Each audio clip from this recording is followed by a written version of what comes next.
persons that weren't with us previously, but pretty much everybody was here previously, so you don't need a back. Where we are in this Leela of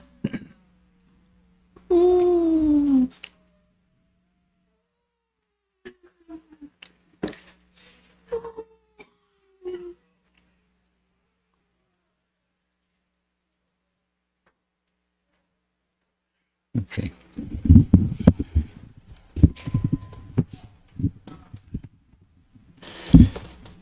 The Aghasura story, part 4.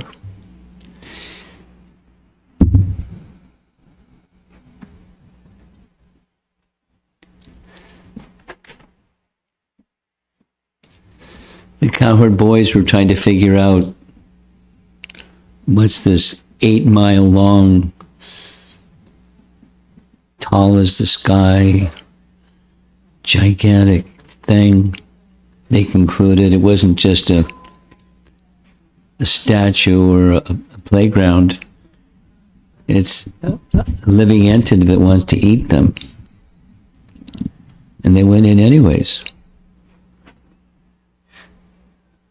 In that frolicsome, a little bit fearful, but they got over their fearfulness, thinking, even if it is an aggressor, a murderer, it's okay. Krishna will help us. Krishna will protect us.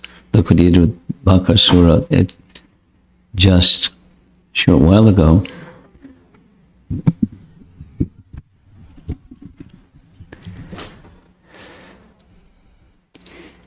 There was already some conversation when I come back to participate in the Vaishnava etiquette seminar. There'll be 2 evenings, a Monday evening and a Tuesday evening, and we can continue with chapter 13. That's an idea. Let's see what happens. So this is the conclusion of chapter 12. Here's this nice sloka that we've been reciting. And please pause. After the first line, there's be a little pause before you start reciting in response. And if you don't do that, it'll be really messy. We've already had that experience. Let's see what happens.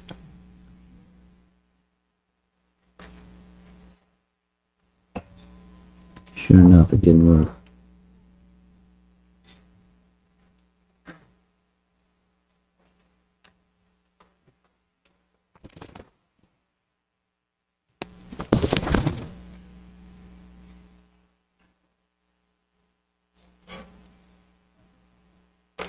You want to do something? You want to do your magic again?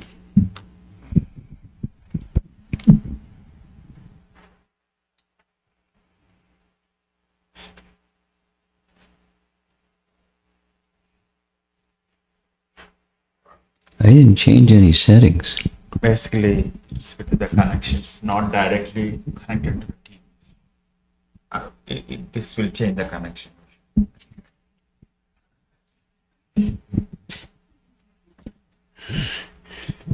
Maybe you could say that in English.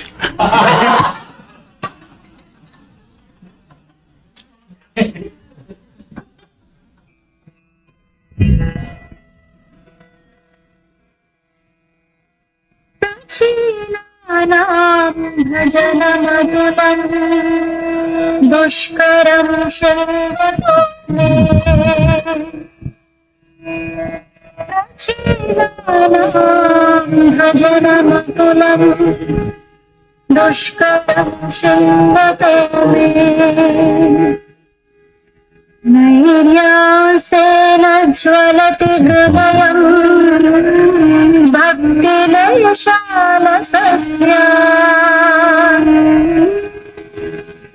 नैर्यासेन ज्वलति हृदयं भक्तिलयशालसस्य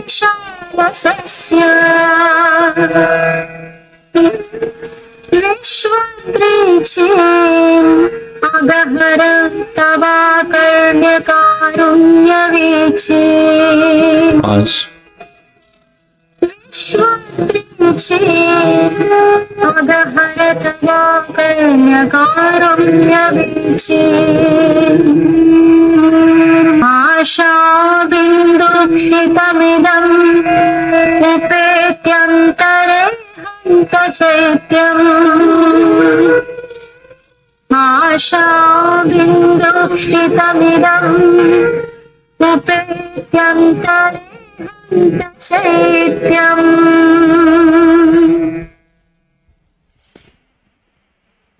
Rupa Goswami prays,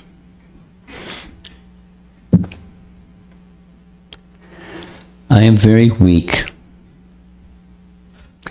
and lazy to do even the smallest devotional service. And so when I hear of the peerless and difficult to perform services performed by the great devotees in ancient times, my heart burns with despair. O Lord, O killer of Aghasura, when I hear that your waves of mercy splash everyone from the demigod Brahma down to the most insignificant creature, then my heart becomes sprinkled with a cooling drop of hope. Rupa Goswami Ki Jai. So Krishna is going to enter the mouth of the Aghasura demon. This is starting now with text 25 of chapter 12. The Supreme Personality of Godhead, Sri Krishna, who is situated as Antaryami, the Super Soul, in the core of everyone's heart, heard the boys talking among themselves about the artificial python. Now let's recall, Krishna, within the heart of the python, as Super Soul, inspired the python to come. Right? And so he came to do his dirty business. So Krishna is omniscient, and it's his orchestrated Leela. He's the director, he's the chief actor, he's the script manager, he's everything. And he heard the boys talking about the artificial python. Unknown to them, it was actually Aghasura, a demon, who had appeared as a python. Krishna, knowing this, wanted to forbid his associates to enter the demon's mouth.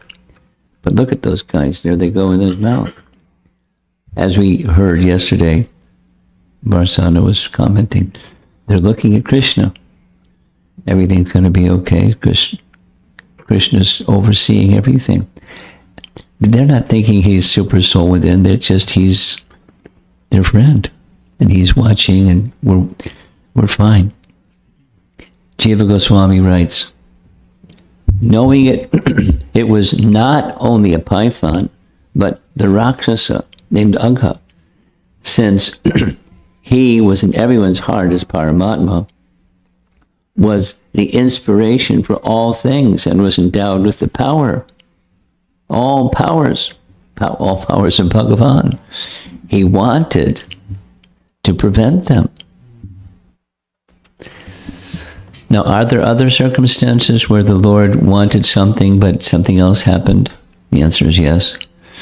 And Jiva Goswami makes reference in his Priti Sandarbha, when Ramachandra entered the forest and Lakshmana was also absent, the worst of the Rakshasas, Ravana, kidnapped Sita Devi, the daughter of the king of Videha, just as a tiger seizes unprotected sheep when the shepherd is absent. So there's Ramachandra leaning against a tree, disturbed. Then Lord Ramachandra wandered in the forest with his brother Lakshmana, as if very much distressed due to separation from his wife. Thus, he showed by his personal example the condition of a person attached to women. He goes on, though internally Rama was controlled by Prema, externally he announced the result of undue attachment. For persons who freely associate with women by performing actions of indifference. What was the indifference? Well, he's omniscient. I mean, one answer to that question is he's omniscient, and the call of the Maricha and so forth. There's the golden deer, and he knew he's omniscient. He went anyways because Sita was insisting, and reasonably he left his all-powerful brother Lakshmana. Don't leave. Stay here and protect her. But he's omniscient what she would say and what he would do, and he's omniscient. So it's a Leela, but performing actions of indifference.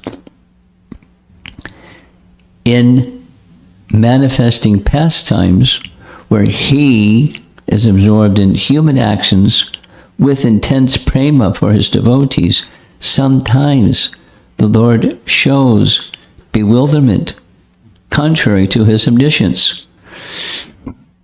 So we're getting a lot of discussion about a delicate topic.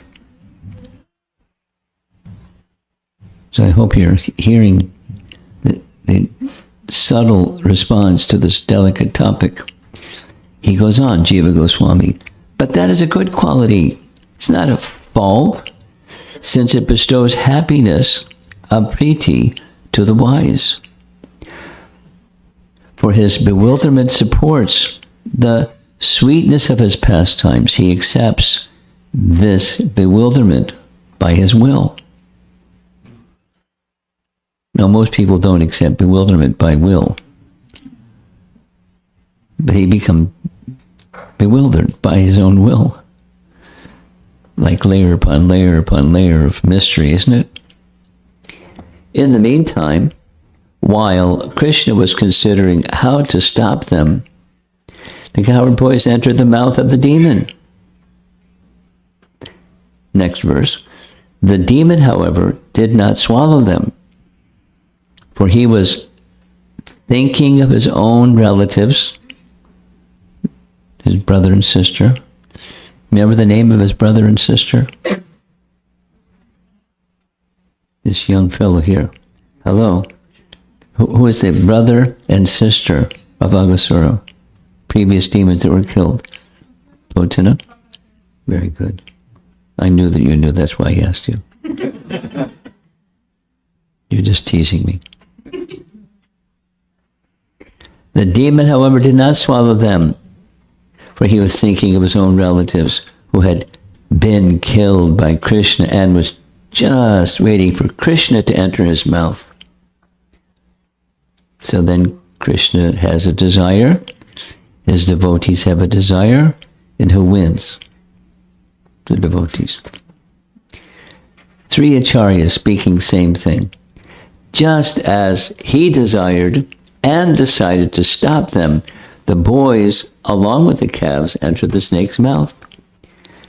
Does this mean that Krishna's Satya Sankalpa Shakti, through which his every wish is fulfilled, did not work?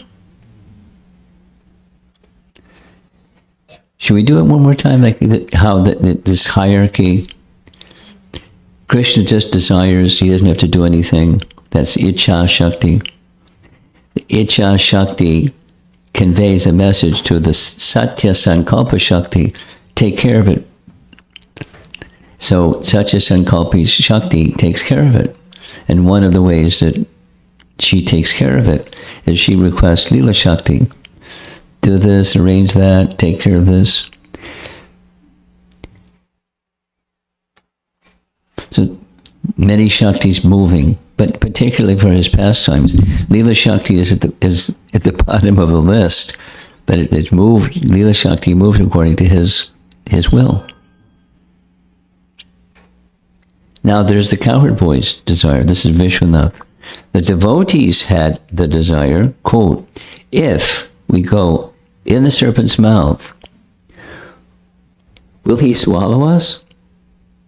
If he swallows us, our friend will kill him, as he did Baka. We saw the same image yesterday. Those two cows are almost as big as his whole mouth. And Krishna's standing back watching the whole thing happen. Of the two desires, the desire of the devotee prevails. Why? Vishwanath. The Lord is controlled by his devotee. This is the arrangement of the ever-watchful Leela Shakti of the Lord, which is to increase the sweetness of the pastimes and destroys all contradictions. So our acharyas, they're not bewildered by Krishna's bewilderment. They're very clear. They consistently, they all say the same thing. Next verse. Krishna saw that all the cowherd boys who did not know anyone but him as their Lord had now gone out of his hand and were helpless, having entered the straw, like straws, into the fire of the abdomen of Aghasura, who was death personified. Now Krishna's putting his hand up like, stop, like a traffic cop. And they're not paying attention, they're going inside. It was intolerable for Krishna to be separated from his friends, the cowherd boys. Therefore, as if seeing that this had been arranged by his internal potency, Krishna was momentarily struck with wonder and unsure what to do. Yeah, right, unsure what to do. Come on.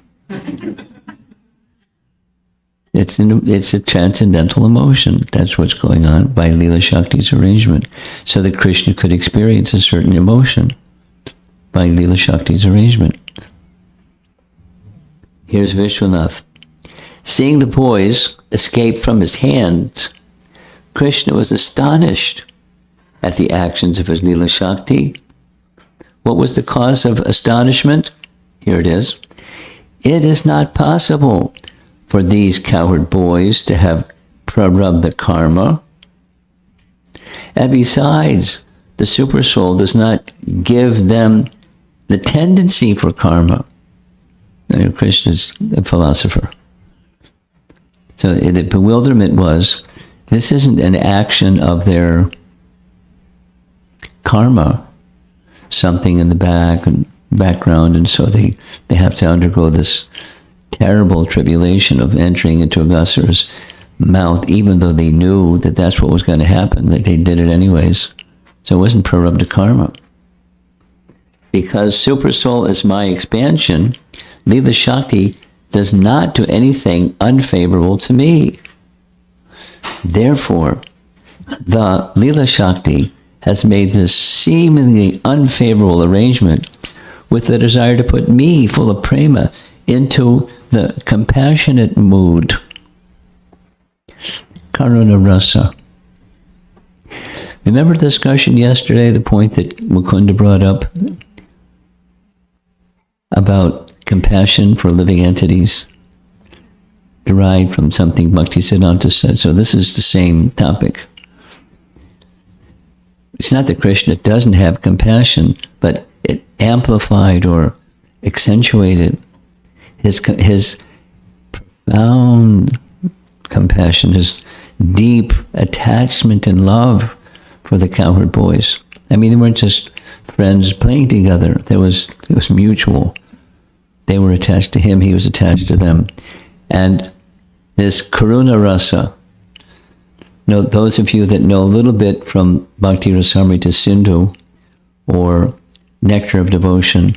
There's 5 primary and there's a number of secondary emotions. Karuna Rasa is one of the secondary emotions. So Lila Shakti normally makes an arrangement by Krishna for the devotee to experience. In this case, for him to experience. It's not like he doesn't have compassion. He has compassion. But it amplified his compassion. So strongly, the secondary emotion became so strong that was his apparent bewilderment. How astonishing is her control over me, the form of all rasas, the king of all Leela, Leela Purushottama. Astonishment and compassion. That's rasa. I mean, we wouldn't get it if it wasn't for our acharyas. But the acharyas, they're followers of Rupa Goswami, and they get it. And they can explain it in a number of different ways. Now, what has he done? How could both the killing of the demon and the saving of the devotees be performed simultaneously? Because they're already in his mouth, and he kills the demon. The devotees are finished. How to save the devotees and kill the demon? But he's all intelligent. He knows what to do.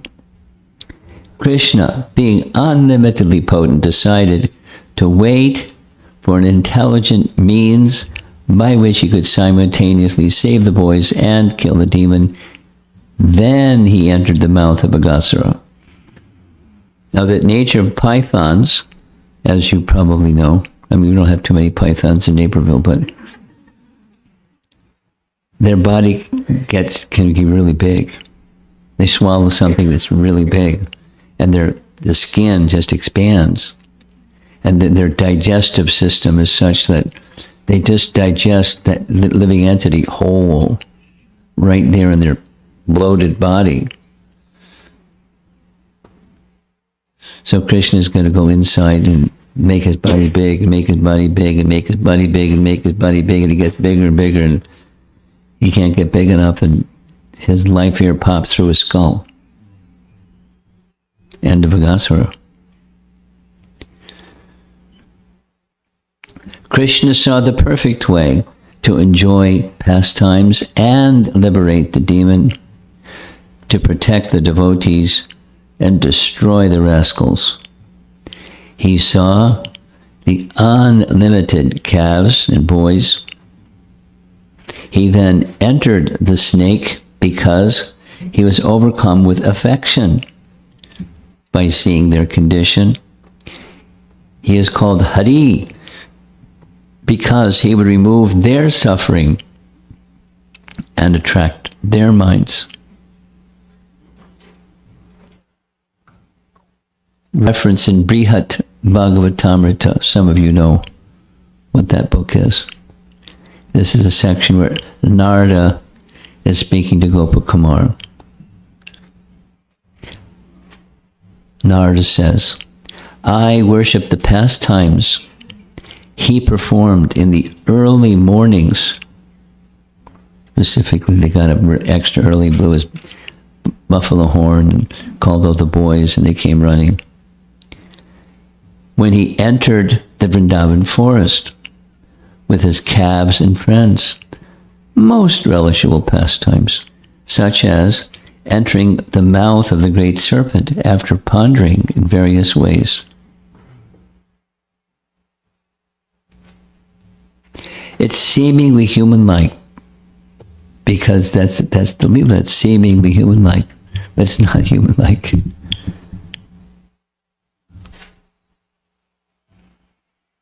When Krishna entered the mouth of Aghasura, see those guys up top, the demigods? Hidden behind the clouds, exclaimed, alas, alas. Now Krishna is going to be killed by Aghasura. But the friends of Aghasura, like Kamsa and other demons, were jubilant.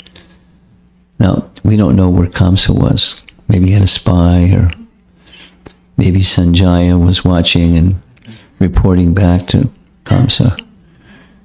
Somehow he knew At least the indication is he was jubilant. Next verse.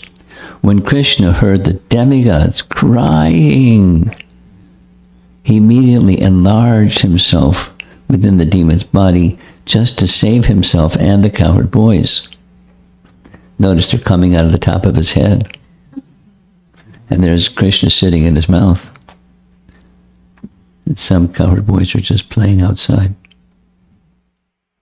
Then, because Krishna had increased the size of his body, the demon extended his own body to a very large size. Now remember, his 8 miles long and tall like a mountain.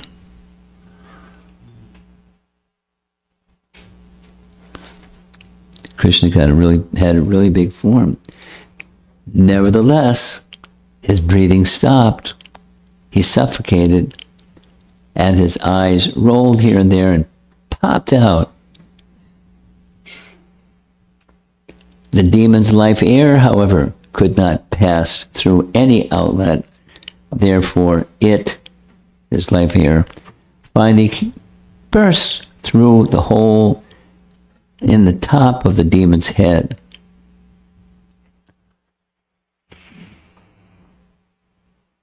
Another nice drawing. There's the demon.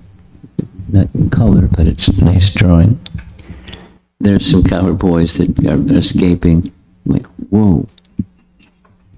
When the demon's life air had passed away through that hole in the top of his head, Krishna glanced over the dead calves and cowherd boys and brought them back to life. Now there's some other examples of that. Besides, even Krishna's devotees did like that. Then Mukunda, who can give one liberation, came out from the demon's mouth with his friends and calves. And Jiva Goswami's commentary, the calves and cowherd boys seem to be dead. This expresses similarity to human pastimes. Actually, they had fainted out of separation from Krishna, being embraced by Chit Shakti. So what's Chit Shakti mean? It can mean different things. Chit Shakti is the meaning in this case is his Swarup Shakti. So Chit Shakti as Satchit Ananda, all three under one category of Chit. So it's not just the Chit portion, but it's his spiritual potency. So influenced by his Chit Shakti, they had fainted, embraced by his Chit Shakti. So it was even their fainting was a Leela. It was the intense separation. Sat Chit Ananda. But they were restricted from all three. And so they fainted, embraced by his Chit Shakti. From the body of the gigantic python, a glaring effulgence came out, illuminating all directions, and stayed individually in the sky until Krishna came out from the corpse's mouth. Then, as all the demigods looked down, the soul of Aghasura emerged with Krishna's body. So anticipating, what kind of liberation did he get? What kind of liberation did he get? What kind of liberation did he get? Hang on, everybody. The acharyas are going to tell us.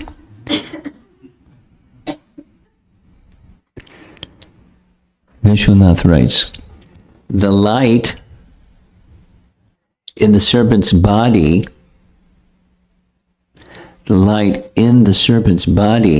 was Shuddha Sattva, according to Srila Sridhar Swami. That an evil person can get liberation is illustrated here for instilling faith in the people. Now, faith is very important. It's like essential. And strengthening faith is essential. And then sometimes some things shake one's faith. But shaking one's faith can actually be good in the sense that it serves to reinvigorate the foundation of faith, rather than just being complacent and business as usual kind of faith. Like, we're devotees, which means, in principle, there's faith in God. But each of us seated here, they have their different degrees or stages of that faith. So when faith is shaken, it's like uncomfortable, like anything. But on the other hand, it's very beneficial, because then you have to like step back and consider what's going on, or what's really important to me. Is there a place of shelter for me? Because in the world that we live, the place of duality, the place of dukkha and temporariness, temporality, there's lots of opportunity to get shaken. I mean, you place your trust in something that's impermanent, and the kaleidoscope shifts, and the whole picture is different, and then the kaleidoscope, it shifts again, it's different. Do you know what a kaleidoscope is? No? Would you like to know? Say yes. Okay, good. A kaleidoscope looks like a tube, and it has a little hole in the end where you look in the hole, and it's a series of mirrors inside, and pieces of plastic or glass or something. And when you look through, you just see all this. It looks geometrically. It's just the tube, because of the way the mirrors are set. It looks geometric, and you just turn a little bit, and the whole picture changes. It's a whole other pattern, and then you a little bit, and a whole other pattern. That's a kaleidoscope. Children can play with kaleidoscopes for a long time, because it's just, that's life. It just keeps changing. So the picture of what's going on at this moment, wait a moment, and the kaleidoscope will turn, and it's going to look different next moment. But what it looked like isn't what it is anyways. Whether it's the one 2 minutes ago, or the one at this moment, or the one the next moment. It's just mirrors, making a pattern look attractive. And sometimes they put color in there and all kinds of things. I don't know what a modern kaleidoscope looks like. I'm talking about something 40 years ago. Probably have different models.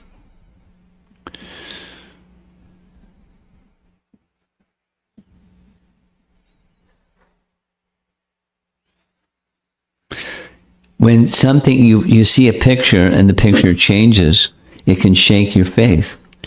But my statement is, it's good. Because faith in what? And but wait a minute, I have faith in bhakti, I have faith in Krishna, and then something happens and my faith gets shaken.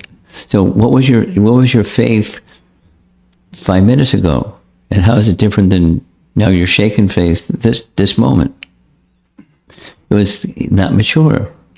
So having one's faith shaken or brought into question, it's good. Then you have to step back and what's reality? What's really real? What's really important? What's what? What's it all about? It's good. It's good. It's uncomfortable. Have faith shaken is uncomfortable, but it's good, because then you have to go back to square one, or at least step back from the circumstances. What's going on, and why is what's going on going on? What's the foundation? It's inquiry into the absolute truth. This is the fourth time. truth, as opposed to lies, that truth and fiction. Another kind of truth is that which is the foundation of other things. And the absolute truth is the cause of all causes. Is that behind all things that are effects that have their prior cause, there's the absolute truth, is the cause of all causes. But truth, in the Vedic sense of what truth is, it's a reality with a capital R. And then there's the absolute truth. The basis and foundation for other things is the truth.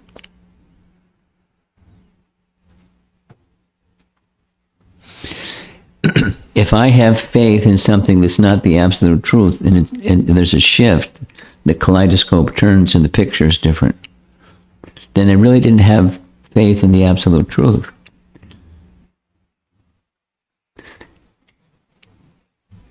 So back to the Leela and the lesson, the application of that Leela for all of us. It happens.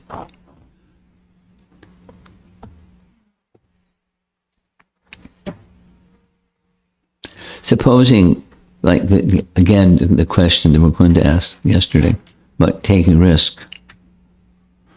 So we take risks. Then supposing you take a risk and you're walking across the floor and the floor falls, you fall into the basement. Huh? Krishna's supposed to protect me, just walking across the floor. I fell in the basement.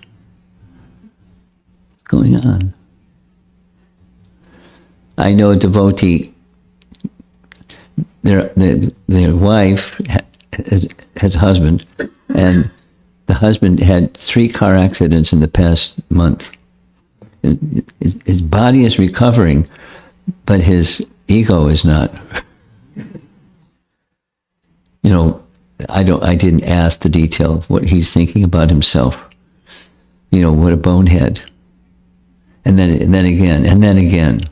And he's a nice devotee. Very nice devotee. Very nice devotee. And Krishna's supposed to protect him. So what happened?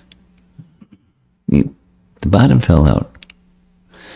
But the bottom didn't fall out. It's a misfortune that then, don't be negligent when you're driving a car.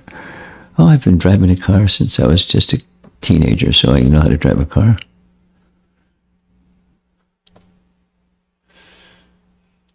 Etc. I know how to navigate my way through circumstances of life, and don't worry about me, everything's okay. Nothing is sure. Nothing is permanent. Everything is transient. And misfortune can happen. But then misfortune, again, behind, what's the saying? In every cloud there's a silver lining. There's good fortune within misfortune.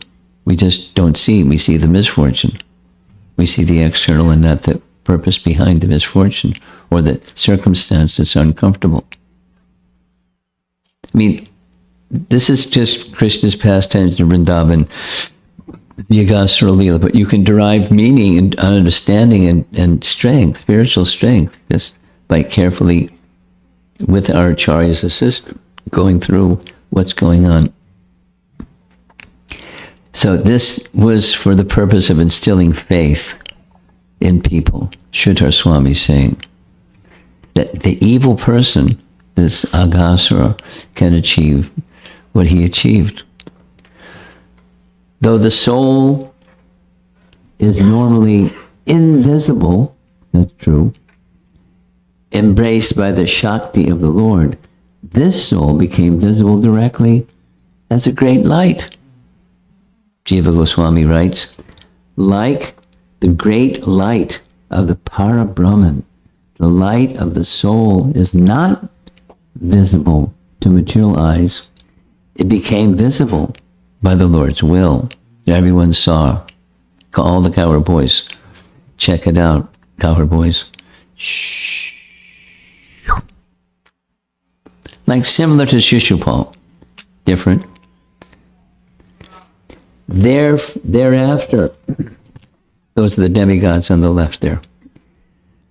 Everyone being pleased, the demigods began to shower flowers on Nandana, Kanana, from Nandana, Kanana. The celestial dancing girls began to dance, and the Gandharvas, who were famous for singing, offered songs of prayer. What's Krishna going to do? There's Lord Brahma. When Lord Brahma, hint, that's just a mention of his name, is going to bring about the next chapter. Heard the wonderful ceremony going on near his planet, accompanied by music and songs and sounds of Jaya, Jaya, he immediately came down to see the function. Upon seeing so much glorification of Lord Krishna, he was completely astonished. That was text 35, here's 36. Oh, King Parikshit, when the python-shaped body of Aghasura dried up into merely a big skin bag, big skin, it became a wonderful place for the inhabitants of Vrindavan to visit, and remained so for a long, long time. A dried up snake body, 8 miles long. Lovely, huh? Brijbasis are a little strange sometimes, it seems. Sanatana Goswami's comment. Notice the demon on the left side. That's Putana. By the power of Krishna's touch, the demon became successful. What more can be said? As in the case of Putana, even his dead body became fragrant and most attractive when they cut up Putana's body until they got choppers out and chopped it and threw it in the fire and made a nice fragrance. They didn't chop his body, they threw it in the river. The skin became suitable for playing, used as an instrument, etc. It stayed there for a long time. It was also a cave used for playing in all sorts of ways.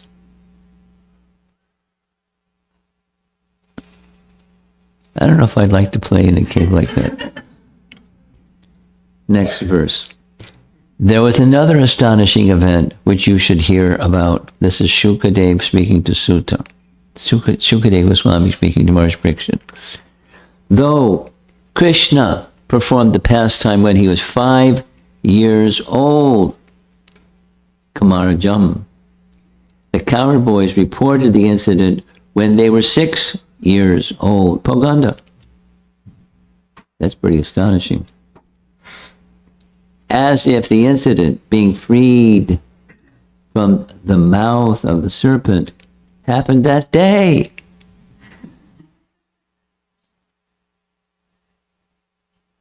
What's going on? Krishna is the cause of all causes, the cause of effects, the causes and effects of the material world, both higher and lower, are all created by the Supreme Lord, the original controller.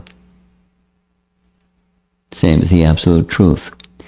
When Krishna appeared as the son of Nanda Maharaj and Yashoda, he did so by his causeless mercy. Consequently, for him to exhibit his unlimited opulence was not at all wonderful. And we're getting close to finishing the chapter. Indeed, he, that's Krishna, showed such great mercy that even Aghasura, the most sinful miscreant, was elevated to being one of his associates and achieved Sarup Mukti. You wanted to know, now you know. It's right in the verse, Sarupya Mukti. What Sarupya Mukti means? Form like the Supreme Lord, Sarupya. Which is actually impossible for materially contaminated persons to attain. Actually impossible, and he did it anyways. Krishna's mercy. He, or Agha, also attained a similar body to Krishna, which was very rare, very, very rare for a demon. Sayuja itself is rare for the demons, and Sarupya is even rarer. So durlabham, as this is reserved for the devotees achieving a form like the Lord in the spiritual world. And in the spiritual world, it wasn't Vaikuntha. The Atma was not a demon. This is Jiva Goswami. The demonic nature is a covering, or upadhi. That covering was destroyed. Remember, they not only destroyed, his body became fragrant and all kinds of other nice things. Jiva Goswami writes, it's not a fault of the Lord to show mercy to his faultless part. He made him faultless by what he did. Rather, it is praiseworthy, since the Lord showed the highest mercy in destroying the demoniac nature of Agha. No, it doesn't say he destroyed the demoniac nature. It doesn't say then he started chanting and dancing. He became the Shuddha Bhakta, chanting and dancing. It doesn't say that. Destroyed his demoniac nature. Similar to this nice pastime, Lord Chaitanya and Nityananda and Jagai Madhai. Krishna took pleasure in entering the mouth of Aghasura in a sporting spirit along with his associates. Notice there's so many different paintings showing the same pastimes, like a really popular pastime. Prabhupada's purport reads, therefore, when Aghasura, by that sporting association, as maintained in the spiritual world, was purified from all contamination, he attained Sarupya Mukti by the grace of Krishna. Continuing, if even only once, or even by force, one brings the form of the Supreme Personality of Godhead into one's mind, one can attain the supreme salvation by the mercy of Krishna, as did Aghasura.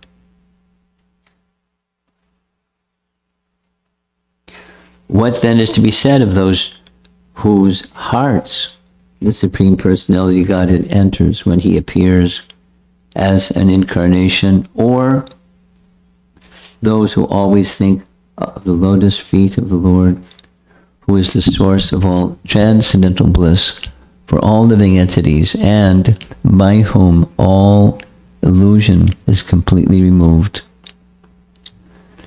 So now we're going to take a look at Vaikuntha. This is Vishwanath. From the statement that Aghasura's body became the playground for the boys for many days, it should be understood that the demon's unfavorable attitude had been transformed into favorable attitude, and that he had attained Sarupya in Vaikuntha. Sarupya, not in Goloka. That's according to Vishwanath. But he did not attain a form in Vrindavan because of his lack of that particular type of bhakti. Is it clear? I mean, we heard it. Somebody brought it up in class yesterday. To attain Vrindavan, it requires a certain kind of bhakti. Raga Nugasarada Bhakti. And minus that, he didn't do any practice or anything. He wasn't attached to the transcendental form of Krishna. He was changed. His demoniac tendency was completely removed, and thus that Sarupya was in Vrindavan. At least that's Vishwanath's conclusion. So in the retelling of this, now the telling and the telling and the retelling within the telling, Sutta Goswami said, "Oh, learned saints, the childhood pastimes of Sri Krishna are very wonderful." Maharaj Parikshit, after hearing about those pastimes of Krishna, became steady in his mind and again inquired from Shukadeva Goswami to hear about those pious activities, pious meaning transcendental. Suddenly, Sutta speaks. Out of great bliss, he praises Shukadeva and Parikshit. Parikshit's heart was afflicted by the appearance of prema in separation from the Lord. Parikshit also asks to hear more because the topics are most auspicious. So here's Maharaj Parikshit's inquiry. "O great sage, how could things done in the past have been described as being done in the present?" Because it was the verse that said 1 year later, they said it as if it was the same day. It doesn't say what happened through the course of the whole year. It says he's got a nice question. And Shukadeva got a nice answer, of course. When Maharaj Parikshit inquired from Shukadeva in this way, Shukadeva, immediately remembering the subject matters about Krishna within the core of his heart, externally lost contact with the actions of his senses. He went into a trance. Thereafter, with great difficulty, he revived his externally sensory perception and began to speak to Maharaj Parikshit about Krishna Katha. So that's the end of the chapter. See you again in a couple weeks. Chapter 13. Now what's left is just like 15 nice paintings of the Leela in different modern museums. Now some of the paintings are really old. This one's an old one. This is in San Diego Museum of Art. Doesn't say where this one is from. Jaipur. Albert Hall in Jaipur. Metropolitan Museum of Art.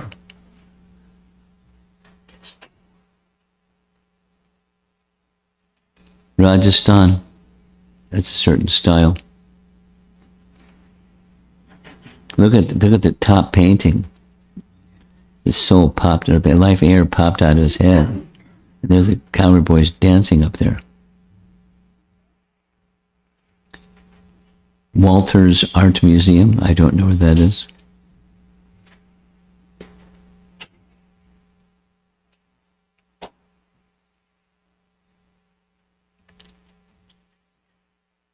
No, there are certain styles of art. I don't know. I'm not an art history person, but art history persons know this particular style is from such and such period of time, and they did things this way and that way.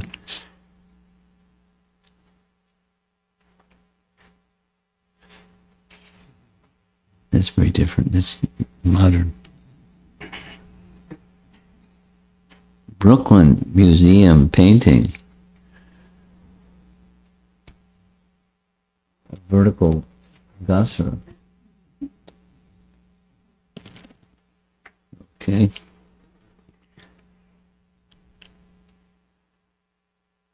Another line drawing.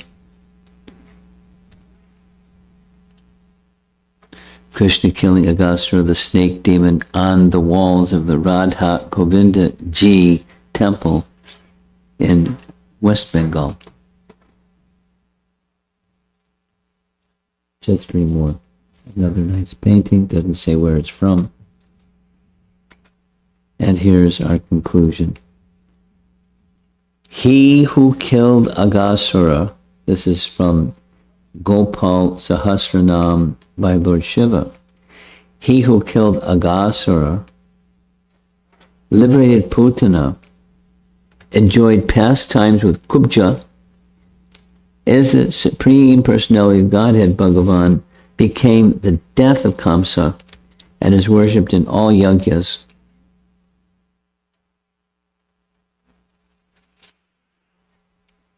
That's it. The end. Until 2 weeks from now. What's next? We got the hint. What's next? Brahma came and he was amazed at what he saw. Okay. Comments or questions?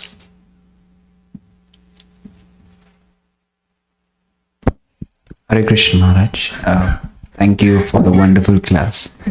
Maharaj, I just had a comment on the question raised on the class of Aghasura. I asked the question like whether Aghasura was liberated or not, and you asked to do the research. And you found the answer? Yes, Maharaj, I heard in one of the classes, but I don't have the source. I heard it from Amrinder Prabhu's class. So, what Prabhu said was, Krishna liberated Putana because she reminded him of Mother Yashoda. And just because Bakasura and Aghasura related to Putana, and Putana reminded Krishna of Mother Yashoda, so he liberated them as well. That's what I heard from him. So even Bakasura was also liberated. Okay, you have some more research to do. Okay. Find the scriptural reference. Sure. Thank you. Thank you. Someone in the back? Yes? All the way in the back. Back, all the way back. All the way.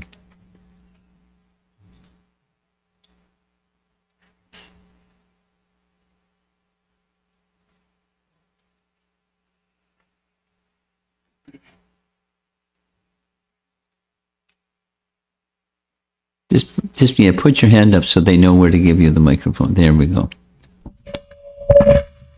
Uh-oh. Hare Krishna.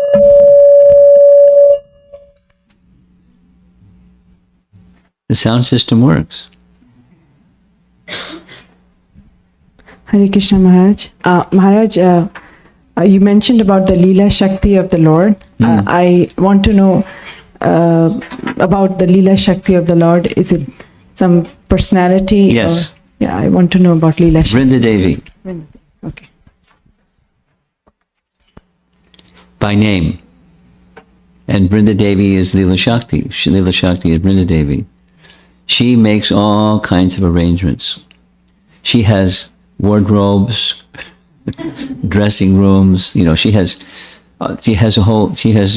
sets the stage for Krishna's Leela according to the indication that she gets from Purnamasi. They're a good team. Yogamaya and Leela Shakti, they're a good team. And Purnamasi doesn't have to arrange. She just gives the word to Leela Shakti or to Vrinda Devi, and it's done. So they're both Shaktis of the Supreme Lord, and that's, they work together to create pastimes and circumstances within those pastimes. So your question was, is there a name? Yeah, there's a name and there's a form. Behind you?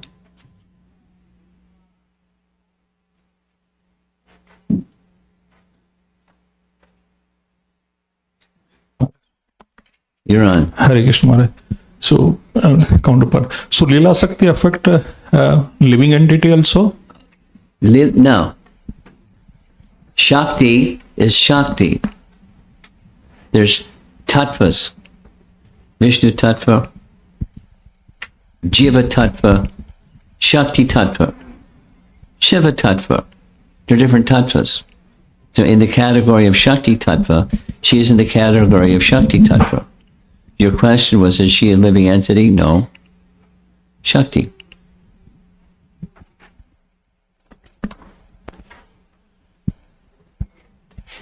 Someone else? All the way up front. You have a little microphone. Look at that. Go ahead. Couple of appreciations and a question mark. I always wondered about the soul of Aghasura rising and then entering to Krishna's body. Like, how is that visible? And finally the answer from Jiva Goswami was there. That was made possible by the Leela Shakti of the Lord. Yes. So thank you. That was always a question for me. The second appreciation was how Shukadeva Goswami was, he was asked a fairly reasonable intellectual question by Maharaj Parikshit of how is it that they're asking how are they narrating the pastime a year later as if it happened the same day. And Shukadeva Goswami was so absorbed in the Leela that as he contemplated the response to that question, he went into ecstasy and trance. He just lost his senses, external senses, and slowly came back, which of course reminds us of Srila Prabhupada doing that in class in Mayapur. And other places. So the appreciation of how deep a genuine speaker of the Bhagavatam needs to be in offering Krishna Katha. Well, the needs to be part is, supposing somebody's not there, then they can't speak the Bhagavatam because they need to be at such a level. So that's not need to be. But some speakers are at such a level that there's as they're speaking, the drama is unfolding in their heart or however, and at different different triggers can make it for ecstasy. So it's the deep absorption, yes, and then you remember, I'm sure you remember from Madhurya Kandamini, at his will, the Lord may suddenly appear in the heart or before the eyes of a certain devotee and then disappear. So the trance is not even in the devotee's control at all. It's all. Having a qualified receiver is important. But even someone's not a qualified receiver, the Lord can manifest.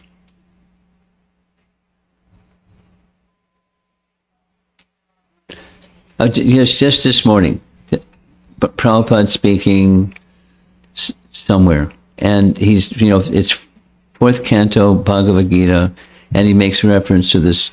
He says it's story. It's not. Then he corrects himself. It's not a story. It's a fact. By the Godavari River, there was one Brahmana, very poor, and he wanted to worship his deity, but he was very poor, so he didn't have the means to worship his deity very opulently. And he sat in the Bhagavatam class and heard one may also worship in one's mind, and the light went on, and so he started worshiping his deity, and so that went on, and he was doing all this in his mind, and when the Lord made three arrangements, when he stuck his finger or thumb or integer in the sweet rice to see if it was cool, his finger burned. And his trance broke. And Lord Narayana Vaikuntha smiled. He said, he's such a nice devotee. Please send a Vimana to descend and bring him here. So while we're doing stuff on this plane, we don't know. And the Lord Vaikuntha didn't have to descend or send someone of his image to descend. It's reciprocal. There's nothing we can do to make Krishna descend or appear. So, but be qualified, and if he wants to appear, he can appear. We want him to appear. We want, so that's another part of Madhurya Kandamini. Wanting, eager, this is this lolium for this perfection of being in the physical presence of the Lord. So that's an elevated emotion. Then how does one live their life with that elevated emotion while, going to the office and being with your family and, doing stuff? Going to the market and buying the groceries.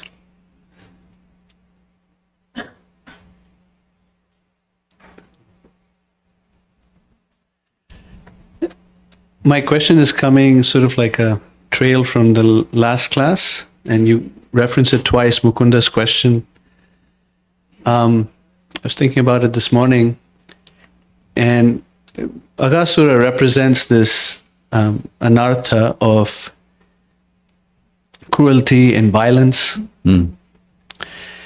And in conversations with leaders and devotee communities, both spiritual and administrative, a question often comes up, or devotees sometimes in bewildered state, wondering how to help someone who may have maybe some degree of that and are not self-aware about it.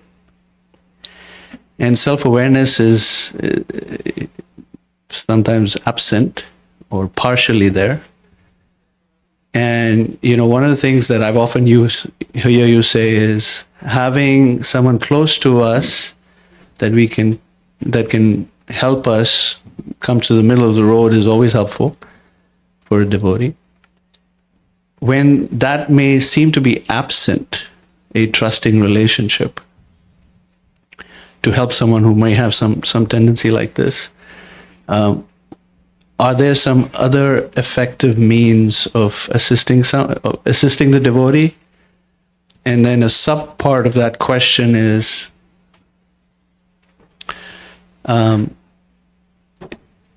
modern method of this kind of thing is doing an anonymous 360 feedback review. Do you have any thoughts on something like that? I apologize for the slightly administrative bent to the question. Well, because the 360, who are you getting the feedback from?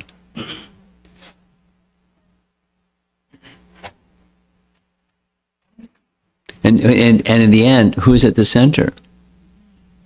Both. Imperfect persons, and thus an imperfect process, and I'm still at the center, and that's the problem.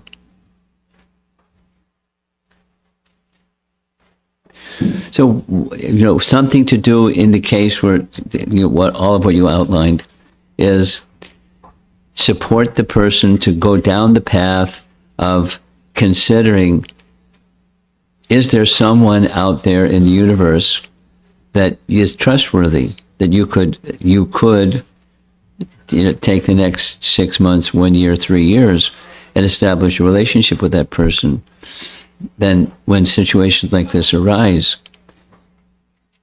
you have a resource. Would it be valuable? Just a lot of my understanding of how to help people who are a little bit stuck, get unstuck, is just ask them lots of questions. Let them discover their own answers to those questions, because they already know. It's just if you say, it may bounce. If they say, then it sticks.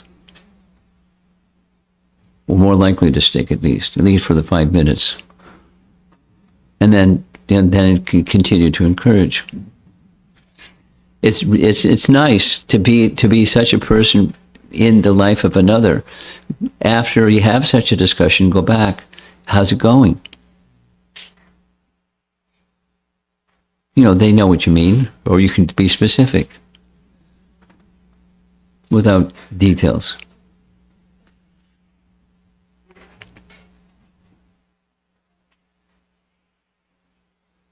Whoa. Okay, up front.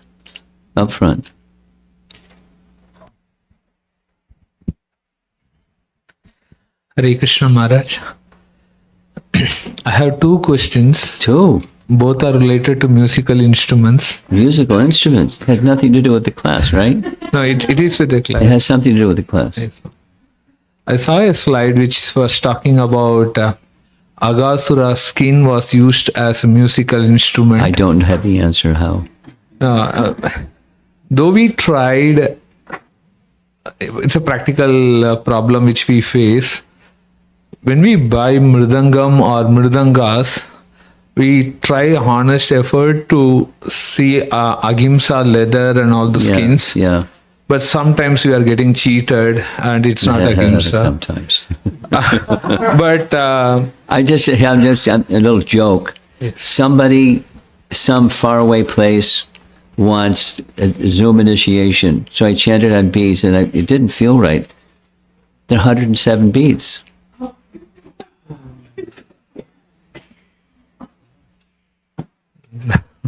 Sometimes vendors cheat. They don't. I mean, they have a tendency. One less bead. Go ahead. Sometimes. so, can the Yukta Vairagya principle Yes. be used, because we Yes. buy the instrument, Yes. we play for Sita Rama Kalyanam or Kirtans. Yes. Yes. Yes. Thank you, Maharaj. That gives some solace. I mean, you do your diligence, and you never know because vendors, sometimes Vaishya people are not so honest. Without going into details of how they put water in the milk and et cetera, et cetera. Go ahead. My second question is, Krishna starts with buffalo horn in the morning, but why he is constantly associated with the bamboo flute? Why not? I mean, He likes it. That's good enough for me. He has other kinds, but he likes it. That's all. Next, in the back, who had their hand? Put your hand up.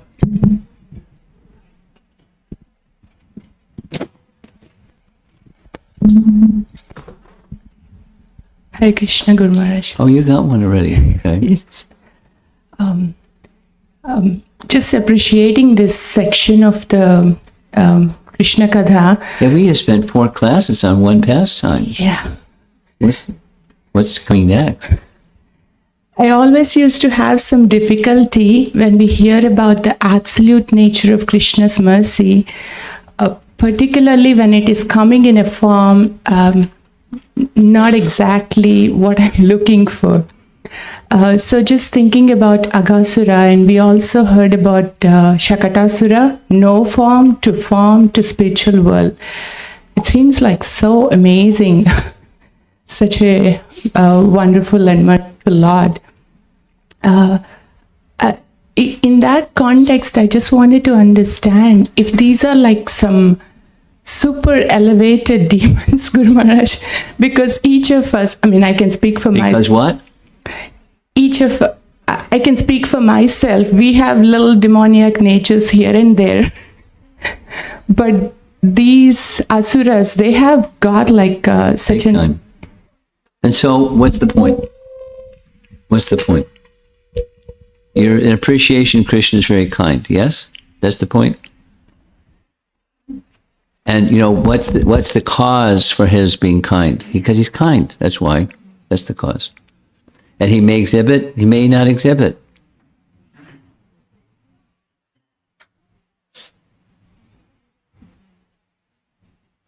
And the response of the living entity makes a big difference. So there's only so many verses in the Bhagavatam, and then so many commentators writing commentary on those verses in the Bhagavatam, and it's not like everything has been said.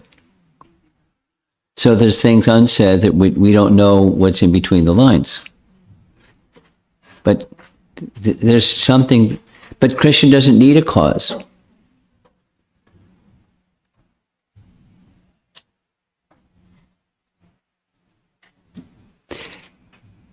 Check it out. Go to the Krishna's entering Mathura, and what Krishna says to the washerman the very same words he says to the florist and to the weaver. Very same words. Different response, different reaction. The fisherman, the washerman lost his head. But what the words, almost verbatim, almost, it's the same words. You know, one was arrogant and the other was, sure, take all my flowers. You know, it's different persons reciprocating in different ways. Their disposition is different. And Krishna reciprocates. But he doesn't, there's no rules.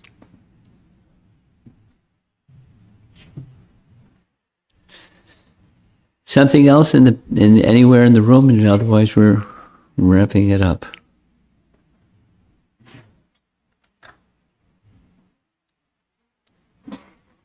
You always have a good question. Or three. You okay? You had a big breakfast, huh?